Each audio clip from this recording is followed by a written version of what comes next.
There is a scent to weakness, not a smell, but a pattern the body reads before thought. Shoulders tilt inward, eyes dodge, words arrive wrapped in apology. The room registers it the way animals register weather, and the cruel take it as a signal. They are not drawn to fairness. They are drawn to openings. In every schoolyard, office, and family, there is a map of who will absorb the blow and who will not. The map is not written with ink. It is written with posture, with pauses, with a mouth that smiles too fast. Predators do not always look violent. They often look ordinary, even helpful. They test with small trespasses first, a late reply, a joke with a sharp edge, a task shifted onto your back. If you laugh it off, if you carry it without a word, the test becomes a rule. People learn you will not fight for your space, so they expand into it. Kindness without boundaries turns into bait. Mercy without standards turns into debt. Each quiet yes erases a piece of you, and soon you are negotiating for the right to keep your own name. This is how cruelty grows, not in one strike, but in many tiny permissions. Strength is not noise.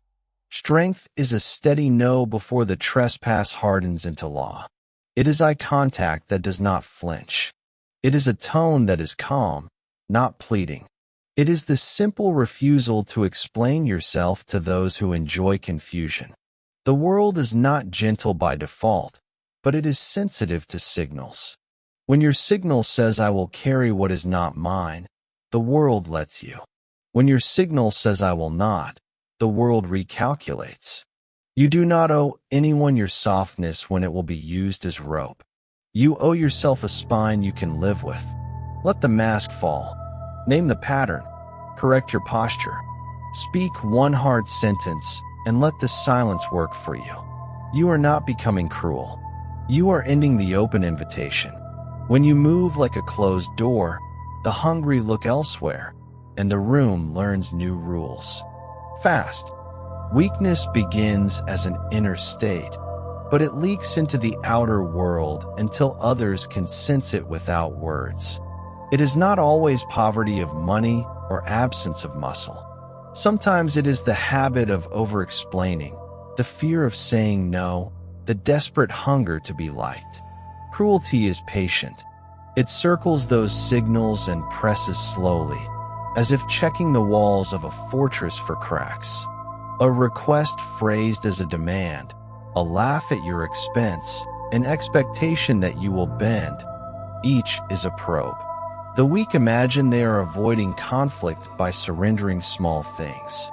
In truth, they are teaching the cruel the exact coordinates of their breaking point. Step by step, the territory shrinks until they live in the corner of their own life.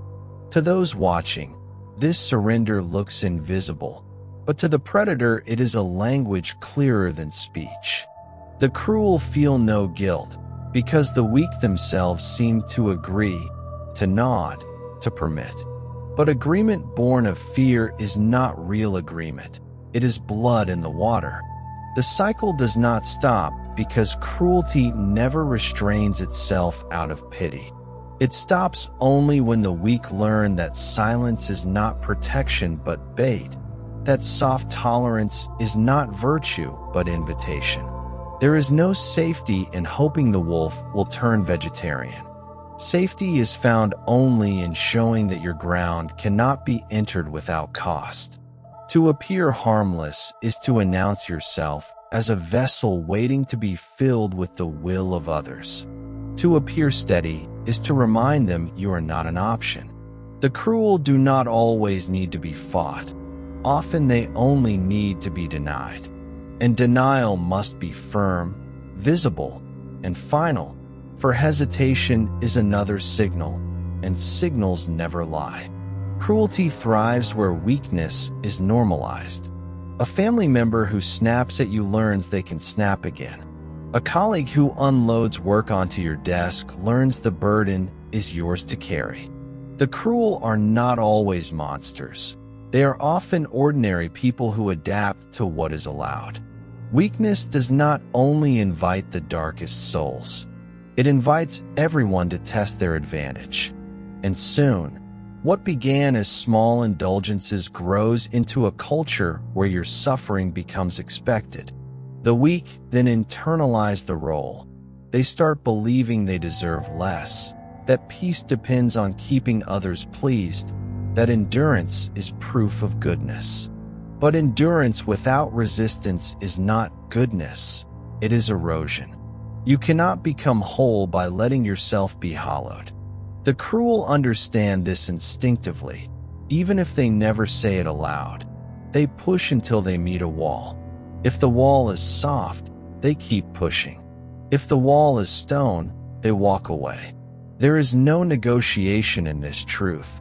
It is as old as survival itself. To deny it is to become prey in a world that never promised fairness. The weak cling to innocence, hoping that kindness will protect them, but innocence is not a shield.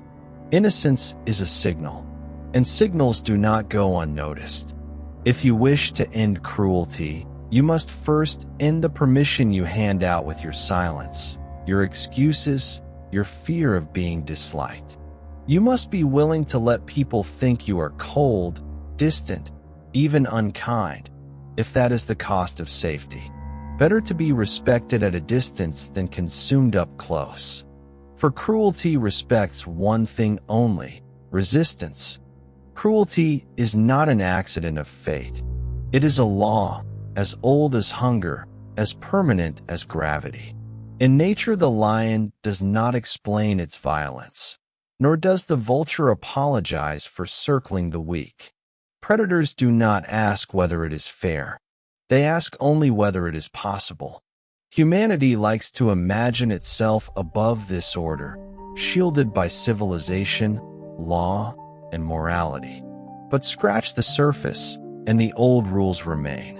When someone notices weakness, when they smell the signal of submission, they calculate, often unconsciously, whether exploiting it will bring reward or punishment. If the answer is reward, cruelty follows as naturally as a shadow. And in many cases, society does not punish the predator. It admires them. It calls them bold, decisive, even charismatic. The workplace promotes the one who shifts blame downward. The crowd laughs with the one who humiliates. The cruel often rise, because cruelty wears the mask of strength while true strength remains silent. This is the law. The predator who dares takes more than the one who hesitates. And in a world where resources and recognition are scarce, taking is rewarded. The law of predators is not written in books. It is written in the behavior we ignore, the victories we excuse, the leaders we celebrate though their power is built on broken backs. If the weak continue to hope that fairness will govern outcomes, they will forever be surprised. There is no fairness in the hunt. There is only the balance between the bold and the unprotected. To survive in such a law, one must stop confusing morality with safety. The lion does not spare the deer because the deer is innocent. The lion spares only when it is not hungry, or when the deer is too fast. Safety is not given, it is created. And until the weak understand this, cruelty will never end. The law of predators does not require cruelty to look sharp or violent. Often it wears a smile, a handshake, or a compliment that hides the intention to take more than it gives. In every system, school, work, family, there are people who learn that dominance comes not from fairness, but from bold encroachment. They understand that most will not fight back. A cruel word will be excused. An unfair demand will be tolerated. And once they learn this, they no longer need teeth or claws. They only need persistence. Civilization has not erased the law of predators. It has simply refined it. The boardroom replaces the savanna. The email replaces the roar, but the calculation is the same. Who can I exploit, and what will it cost me? For the predator, the answer is simple. Target the one who fears confrontation, who clings to harmony, who would rather absorb pain than cause discomfort. The predator thrives not because of superior strength, but because of the silence of the weak. And this silence is often mistaken for peace, but it is not peace. It is surrender disguised as civility. The cruel recognize it and adapt accordingly. The weak imagine they are invisible, that their suffering goes unnoticed, but to the predator they are lit up like fire against the night. The law of predators says nothing about justice, nothing about deserving. It says only that the unguarded will be tested again and again until they either resist or disappear. What makes the law of predators terrifying is not that it exists in jungles or war zones, but that it operates quietly in the everyday. It is the teacher who singles out the shy student for ridicule, knowing the silence will stretch on without protest. It is the manager who keeps adding tasks to the most obedient worker, certain the load will be carried without refusal. It is the friend who pushes boundaries, not once, but repeatedly, because they know the apology will always be accepted. Cruelty in these forms is not random. It is patterned, predictable, as sure as gravity pulling objects down.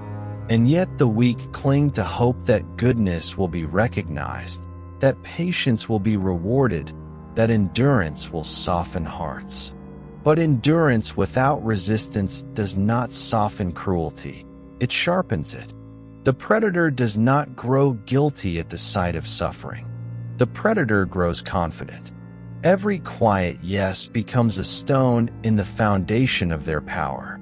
This is why weakness invites cruelty, not because all people are evil, but because enough people are opportunistic, and opportunity never goes unused. The law is harsh but simple. Either you project strength, or you advertise yourself as prey. And this is the truth most refuse to face. Safety cannot be borrowed from others, and it cannot be wished into existence. Safety is built. It is defended. It is drawn like a boundary in the sand and held without apology. Those who fail to hold it learn the law of predators not as an idea, but as a wound. Kindness is praised as the highest virtue, but when it is used without boundaries, it becomes a disguise for weakness, and weakness never hides for long.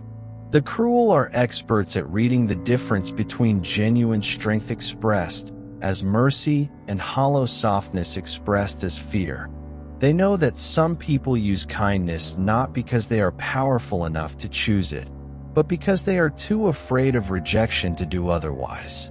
Such kindness does not protect, it betrays. It signals to others, here is someone who will absorb blame, who will forgive betrayal, who will smile when mocked and laugh when humiliated. In every room, predators test for this. They push a little too far, then watch. If the mask of kindness holds, if the victim explains, excuses, or forgives, the predator knows they are dealing not with strength, but with submission wearing a smile. And once this is learned, cruelty multiplies. The mask does not conceal weakness, it advertises it. And the tragedy is that those who wear it often believe they are safe. Believing their niceness shields them from harm. In truth, it makes them the first target. Because cruelty does not respect goodness, it respects resistance. The mask of kindness becomes a silent surrender, and the cruel interpret it as permission. Every forced smile, every nervous laugh, every unnecessary apology teaches the predator one thing: you will not fight. And in a world where the strong take what they can, that lesson is fatal. The most dangerous illusion about kindness is the belief that it can transform cruelty into compassion. People who cling to this illusion think that if they are patient enough, forgiving enough, generous enough, eventually the cruel will see their goodness and relent. But cruelty does not hunger for goodness, it hungers for access. Every unearned forgiveness lowers the cost of betrayal. Every eager attempt to please lowers the cost of disrespect. What the weak imagine as moral influence is in truth training. They are training the predator to treat them as a resource. Their kindness is not read as nobility. It is read as fuel, and the predator burns it without guilt, because predators do not stop to question whether their prey deserves better. To the cruel, kindness is not sacred, it is a tool to be used. This is why people who cannot say no, who cannot set limits, who confuse tolerance with virtue, often find themselves trapped in patterns of abuse. The more they give, the less they are respected. The more they forgive, the harsher the cruelty becomes.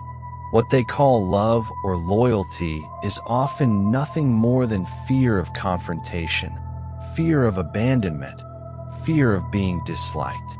The cruel see these fears clearly and exploit them with precision. They know the mask of kindness is not strength. It is armor made of paper. Paper always tears, and once torn, it cannot be taped back together with apologies, because the cruel are not shamed by what they have done. They are emboldened by what they can still take. The mask of kindness is also a mask of silence. Those who wear it rarely express anger, rarely confront, rarely admit what they need. They swallow disrespect and call it patience. They excuse neglect and call it loyalty. They believe that enduring mistreatment makes them morally superior, but in truth, it only signals that cruelty will never be punished. Silence becomes the soil where exploitation grows. What begins as one small concession becomes a habit, and what begins as tolerance becomes a lifestyle of self-erasure. The mask convinces them they are peacemakers, but in reality they are building a cage with open doors. The cruel recognize this cage, and they step inside at will, knowing the door will never close against them. And so kindness, repeated without boundaries, ceases to be kindness at all. It becomes complicity. A smile that hides pain, a nod that hides resistance, a laugh that hides humiliation. These are not virtues. They are permissions. Every time they are offered, cruelty learns its freedom. And freedom for cruelty is slavery for the kind. Those who cling to the mask must learn this bitter lesson. Kindness that costs your dignity is not kindness. It is self-betrayal. True kindness can only come from choice, and choice is impossible without strength. To tear off the mask is to risk rejection, to risk being called cold or difficult. But that risk is the price of ending cruelty, for cruelty only thrives when silence protects it. Submission begins quietly. It does not arrive as a single act of surrender, but as a pattern of concessions so small they almost go unnoticed. Someone interrupts you and you do not correct them. Someone mocks you and you laugh along. Someone asks more of you than they should, and you agree, telling yourself it is easier than conflict. Each of these moments feels minor, harmless, even polite. But together they form a rhythm, and cruelty learns to dance to that rhythm with increasing confidence. The weak often believe they are keeping the peace, but what they are keeping is the illusion of peace, a thin surface stretched over growing cracks. True peace cannot exist where one person is forced to shrink so another can expand. And yet the shrinking continues, because each act of submission makes the next one easier. The cruel do not need to force obedience when obedience has already become a habit. They learn quickly that they do not need to raise their voice or make demands. They need only to wait. because the weak will offer themselves before a threat is spoken. This is the spiral. The more you submit, the more you teach others to expect your submission, and the harder it becomes to break free. What began as a choice not to argue transforms into a cage of obligation. Soon you are no longer deciding when to yield. You are yielding by default. You no longer guard your boundaries, because the spiral has convinced you they are not worth guarding. And once you forget your boundaries, cruelty defines them for you. The spiral of submission deepens because weakness feeds on itself. Every time you give in, you feel a small relief, a fleeting sense that conflict has been avoided. But that relief is poison disguised as medicine. It teaches you that surrender brings peace, when in reality, it only postpones cruelty until the next moment. The predator, watching carefully, sees not just the act of submission but the relief on your face. They realize you are addicted to escape, to silence, to anything that avoids friction. And once they know this, they can control you with ease. They do not need chains or threats. They need only to create small pressures, small moments of tension, and you will collapse in order to feel relief again. In this way, the spiral turns your own mind against you. You become a willing accomplice in your own exploitation. You start anticipating the demands before they are spoken. You over-explain, over-apologize, over-deliver, hoping to stay ahead of the cruelty. But this does not reduce cruelty, it expands it. Each attempt to appease only redraws the map of what is expected from you. The cruel never reduce their appetite. They only grow bolder, because your submission has proven itself reliable. The spiral turns faster, and you no longer even recognize when you are being diminished, because submission has become your natural state. You do not feel peace, you feel emptiness. And emptiness invites cruelty as surely as weakness does. The final stage of the spiral is erasure. When submission becomes your identity, cruelty no longer even requires intention. It becomes automatic. People take from you without thinking, because they have been taught that you exist to be taken from. You are no longer seen as a full person with needs and limits. You are seen as a role, a function, a resource. And the most dangerous part is that you begin to see yourself this way too. You no longer ask what you want. You ask only what will keep others comfortable. You no longer imagine freedom. You imagine only endurance. At this point, the cruel barely need to act. Their work is complete.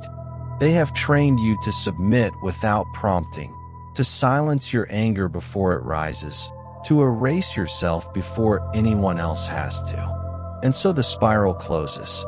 It is not chains that bind you, but habits. It is not cruelty that holds you down, but your own fear of breaking the pattern. Yet within this darkness lies a narrow truth. The spiral can be broken. The cost is high.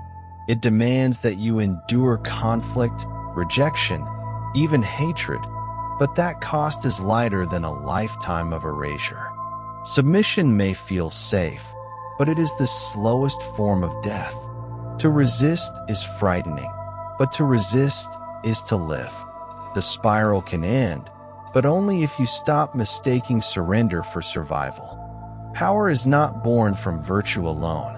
It is born from the fusion of light and shadow, from the recognition that strength must include the capacity for ruthlessness, even if it is rarely used. Those who deny their shadow remain exposed. They cling to goodness, convinced it is enough. But goodness without strength is an offering to the cruel. The shadow is the part of the self that holds anger, rage, and the will to strike back. Most people bury it, fearing what it might say about them. But what is buried does not disappear, it festers. And when it is repressed too long, the cruel sense it instantly. They see a person who cannot raise their voice, who cannot draw a line, who cannot summon the darkness required to protect themselves. Such a person becomes prey, not because they lack intelligence, not because they lack kindness, but because they lack the willingness to embody their own shadow. History is filled with examples. Leaders who fell because they refused to confront treachery, lovers destroyed because they mistook loyalty for protection, entire nations consumed because they thought goodness alone would guard them from predators. Power demands duality. You must be able to extend mercy and also withdraw it. You must be able to forgive and also to punish. To live without shadow is to live unguarded. And the cruel exploit this blindness with precision. They know that the man who cannot summon anger will never resist theft. They know the woman who cannot risk rejection will never set a boundary. Without shadow, you are incomplete. And the incomplete are always consumed by those who are whole. To embrace the shadow is not to become cruel, but to recognize cruelty within yourself and learn how to wield it consciously. Every human being carries the potential for rage, for violence, for merciless defense. Most people hide from this truth because it terrifies them. They want to believe they are only gentle, only kind, only good. But predators see through this self-deception. They know that the person who denies their own darkness is incapable of standing firm when tested. The shadow is not the enemy. It is the ally that reminds you of your worth, the voice that says no when the world demands yes. It is the inner guard who refuses to let you be erased. Without it, kindness becomes surrender, patience becomes weakness, loyalty becomes slavery. The cruel understand this dynamic instinctively. They do not need you to be evil. They only need you to be unwilling to resist evil. And when you deny your shadow, you hand them exactly that. To cultivate power, then, is to integrate both halves of the self, the light that gives and the shadow that protects.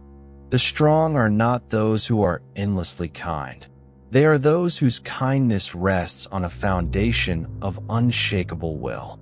They can forgive because they know how to punish.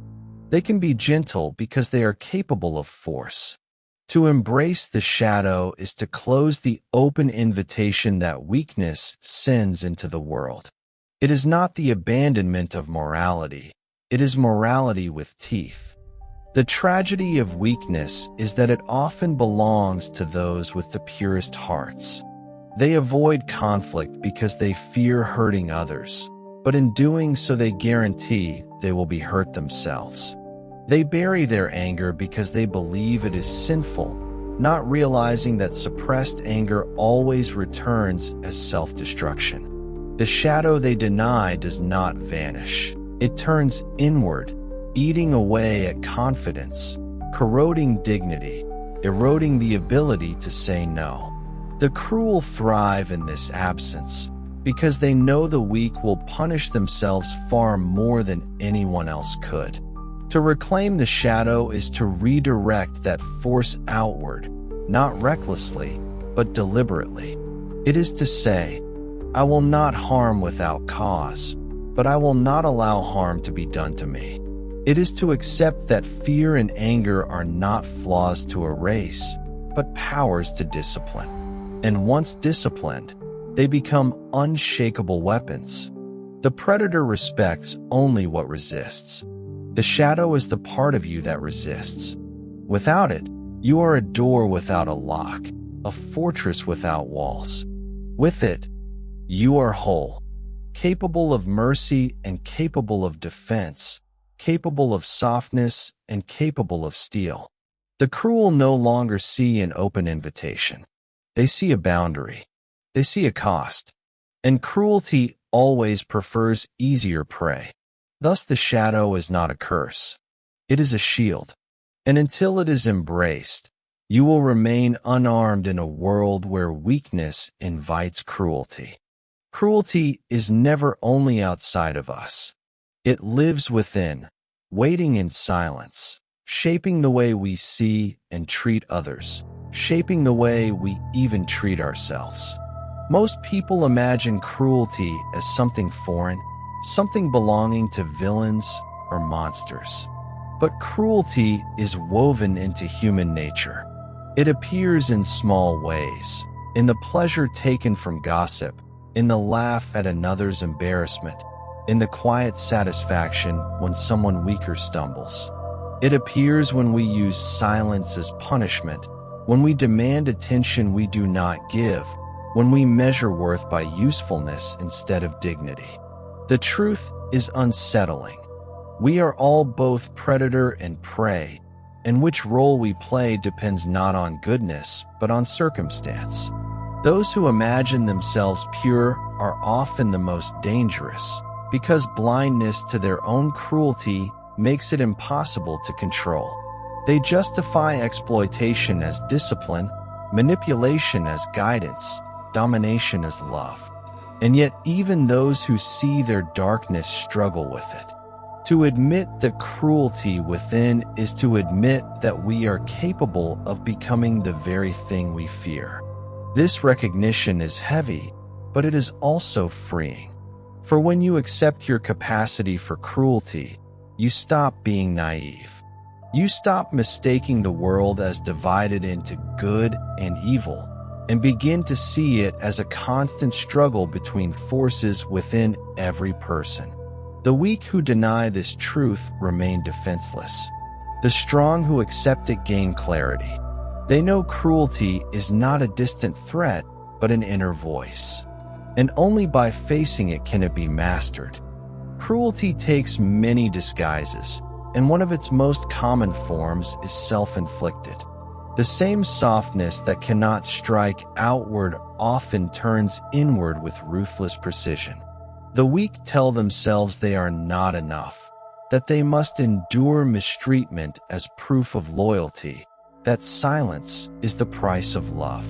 In truth, this is cruelty disguised as humility. It is the predator within convincing you that your suffering is noble, that patience without limit is virtue, that forgiveness without boundaries is holy. But this is not virtue, it is surrender. Self-cruelty does not stay contained. It bleeds into the way you allow others to treat you. Every time you refuse to defend yourself, you train the cruel to strike harder. Every time you excuse betrayal, you encourage deeper betrayal. The harshest tyrant does not always wear a crown. Sometimes it wears your own reflection. You believe you are sparing the world from harm, but in reality, you are offering yourself up as a target. This silent cruelty is the most dangerous of all because it rots the foundation of dignity. And when dignity falls, predators circle closer. The cruel within is the cruel without, drawn to feed on your refusal to resist. To escape this cycle, you must first admit the violence you direct at yourself, and then decide to turn that force outward, tempered and deliberate. For cruelty denied consumes you, but cruelty acknowledged can be shaped into strength. To master cruelty within is not to become merciless, but to place limits on what cruelty can control. You cannot erase it.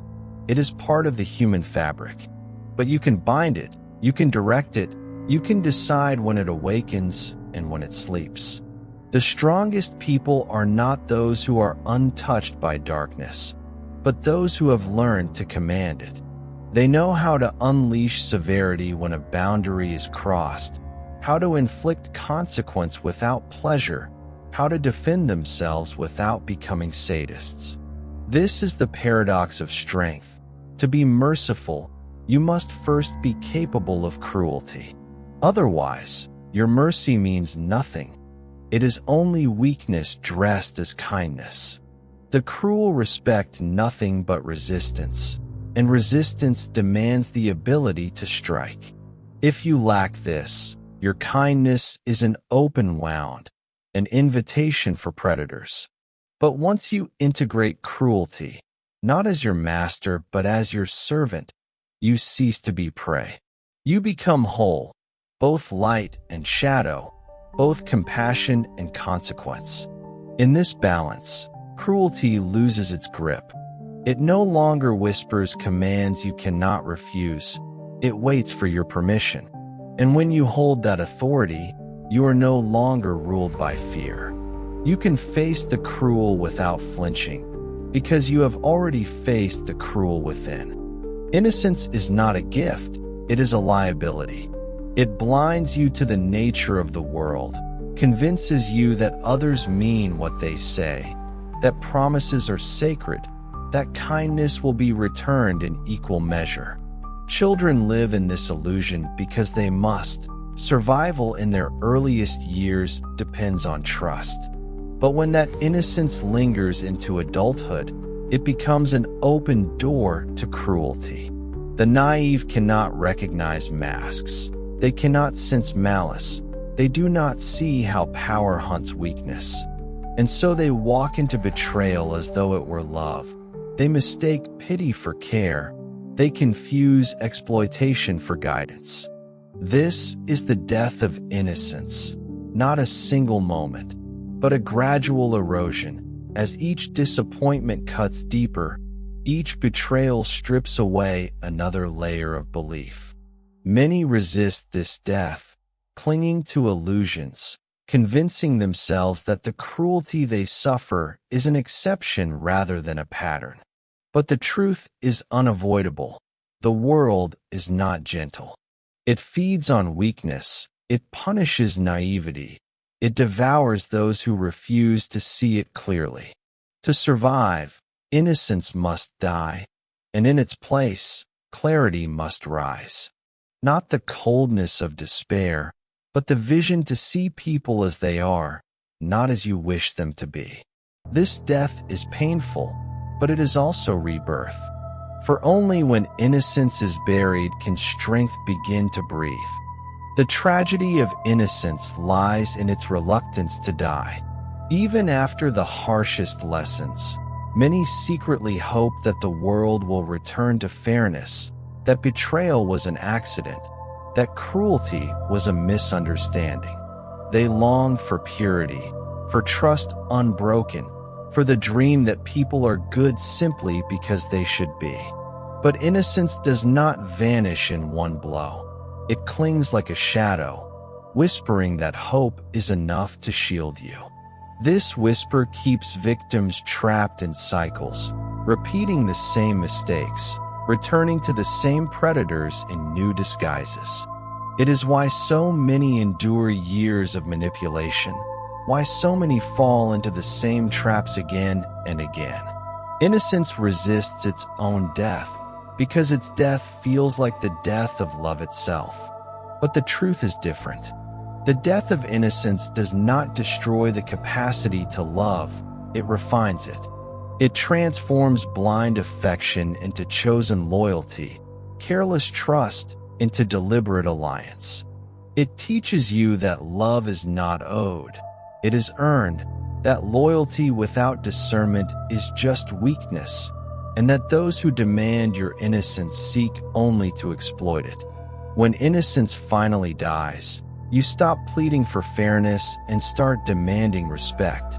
You stop asking why predators exist and begin preparing for their arrival. This death is the birth of vision, the ability to see through masks, to read intentions, to know that beneath charm often lies hunger. The death of innocence is not the end of humanity. It is the beginning of wisdom. What emerges is not a cold heart, but a guarded one, no longer fooled by surface gestures. You begin to understand that cruelty is not an accident, but a law, as natural as gravity. Power always hunts weakness. Masks always hide motives, and words often serve as weapons. In this new clarity, you stop mistaking softness for goodness and instead recognize that true goodness requires strength. Without strength, kindness collapses under pressure. Without discernment, trust becomes surrender. The Death of Innocence teaches that compassion without boundaries is exploitation, and forgiveness without consequence is permission. It does not mean abandoning hope. It means anchoring hope in reality, not fantasy. You still choose to care, but now you care with eyes open. You still give, but never what you cannot afford to lose. You still trust, but only those who prove themselves under fire. This is the rebirth hidden in the grave of innocence. A life where your heart is no longer prey, where your mind no longer lies to you, where your soul no longer kneels before cruelty. Innocence dies so that strength may rise. And when you accept this, you no longer fear cruelty. You recognize it, confront it, and, if necessary, become the storm that ends it. Strength does not always roar, and power does not always announce itself with violence. True strength is often invisible, a quiet presence that alters the room without a word. It is the posture of someone who cannot be broken, the silence of someone who does not need to prove themselves, the calm of someone who knows that cruelty bends when it meets resistance.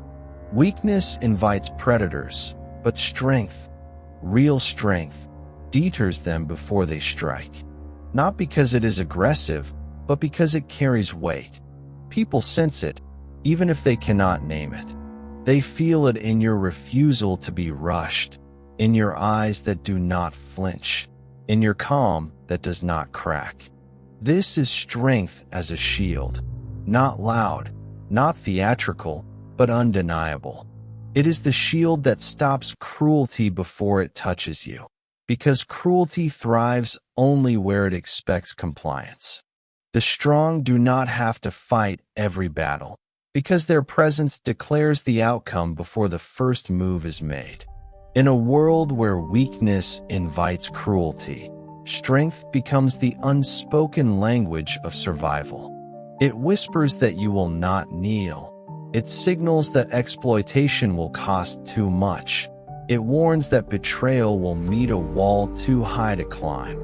And in this silence, predators hesitate. They choose easier prey. They retreat into shadows. They devour only those who still believe that kindness alone is protection. Strength does not need to shout. Its silence is enough to rewrite the terms of every encounter. The strongest shield is not forged in metal, but in discipline. It is the decision to control your emotions when provoked, to remain silent when baited, to act only when it matters. Predators thrive on reaction. They poke, they insult, they manipulate, waiting for you to reveal desperation or fear. But when you carry strength as a shield, their weapons fall useless because you do not play their game. They cannot intoxicate you with flattery because your worth is not borrowed from their praise. They cannot destabilize you with cruelty because their malice does not dictate your identity. This form of strength is silent but suffocating. It exposes the weakness of those who try to dominate, for they realize their power vanishes in your refusal to kneel. Such strength is not coldness, it is clarity. It does not mean you stop caring.